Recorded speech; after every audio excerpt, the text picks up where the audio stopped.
মকর সংক্রান্তি উপলক্ষে আজকে আমাদের বাড়িতে লক্ষ্মী পুজো আছে। আর এই লক্ষ্মী পুজোতে সবথেকে দরকারি জিনিস হলো এই বাউনি বাঁধা। তো বিচুলিগুলো প্রথমেই সরু সরু করে ভাগ করে নেওয়া হয়েছে কাজের সুবিধার্থে, আর তারপরে এইভাবে বিচুলিগুলোকে পাকিয়ে নেওয়া হবে।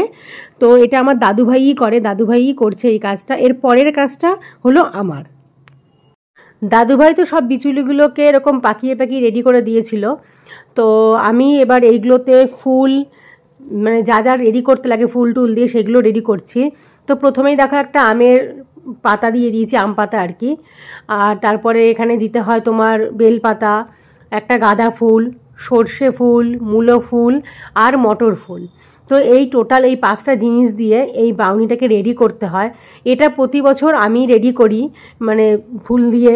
আর দাদুভাই প্রতি বছর এই মানে বিচুলি দিয়ে বাউনিটা পাকিয়ে দেয়, আর আমি ফুল দিয়ে রেডি করি। তো এটা করতে আমার সত্যি ভীষণ ভালো লাগে, এটা আমি মন থেকে করি, এই কাজটা আমার খুব পছন্দের। তো এইভাবে চলো, তাহলে 4টে আর কি বাউনি আছে, এই 4টে বাউনি আমি রেডি করে নেব। আর এই বাউনিটা না, আমরা ব্রাহ্মণ যখন আসবে এই ব্রাহ্মণ এটাতেও পুজো করে দেবে। তো এই পুজো হয়ে যাওয়ার পরে এগুলো ঘরের চালে এগুলো রেখে দিতে হয়। আমাদের এই লক্ষ্মী পুজোতে লাগে 5 রকমের গোটা ফল, তার মধ্যে কড়াইশুঁটিটা তোমাকে দিতেই হবে। আর 3 রকমের ফুল, যেটা মূলো ফুল, মটর ফুল আর সর্ষে ফুল, এই 3 রকমের ফুলও গাঁদা ফুলের সাথে থাকে। আর এই বছরে নতুন যে ধানটা ওঠে সেই ধান দিয়ে মেন পুজোটা হয়, আর তার সাথে বাউনি তো লাগবেই। তো এই কটা জিনিস দিয়ে আমাদের এই লক্ষ্মী পুজোটা হয়। তোমাদের কারোর বাড়িতে যদি এরকম পুজো হয়ে থাকে অবশ্যই আমাকে জানিও।